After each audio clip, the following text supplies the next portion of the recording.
C'est reparti pour l'actu marché financier et crypto. Le Bitcoin a imprimé un nouvel ATH et est désormais en territoire inconnu appelé Price Discovery. Il continuera de grimper fortement tant que les entrées de capitaux seront importantes sur les ETF, comme on le voit sur le graphique de CoinGlass. La semaine passée, il y a eu plus 2,2 milliards de dollars déversés sur les ETF spot Bitcoin, soit plus 33 000 Bitcoins achetés par les institutions, alors que seulement 6 300 Bitcoins ont été produits sur la même période.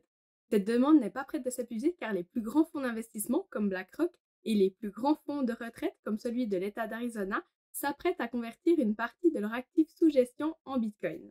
Si l'on regarde les derniers bullruns, lorsque le Bitcoin imprime un nouvel ATH, il reste en moyenne 43 semaines avant le pic du bullrun, ce qui veut dire qu'il arriverait en janvier 2025.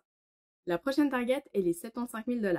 Si le Bitcoin dépasse les 75 000 $, alors il y aura plus 1 milliard de positions short qui seront liquidées. En utilisant l'analyse technique avec les extensions 1.618 et 2 de Fibonacci, qui sert à identifier le prochain sommet des marchés après la cassure d'un ATH, le top du Bitcoin pourrait être entre 102 et 122 000 $.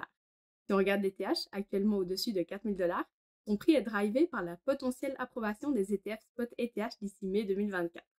Avec les extensions de Fibonacci vues précédemment, le pic d'ETH pourrait être entre 7 300 $ et 8 800 $. Si tu veux bien investir grâce à l'analyse technique, j'organise un event à Lausanne le 25 mars à 18h30 dans lequel je partagerai mes connaissances en analyse technique. Le lien est en description, alors file vite t'inscrire. On passe aux news du marché financier. L'or a atteint lui aussi un sommet historique, les marchés anticipant une possible baisse des taux en juin. En fait, quand les taux baissent, les investisseurs se réfugient dans l'or. Selon le cofondateur de Siri, Apple vise à transformer Siri en un acteur majeur de l'IA en 2024. Si c'est bien le cas, il s'agira de la première véritable IA générative grand public.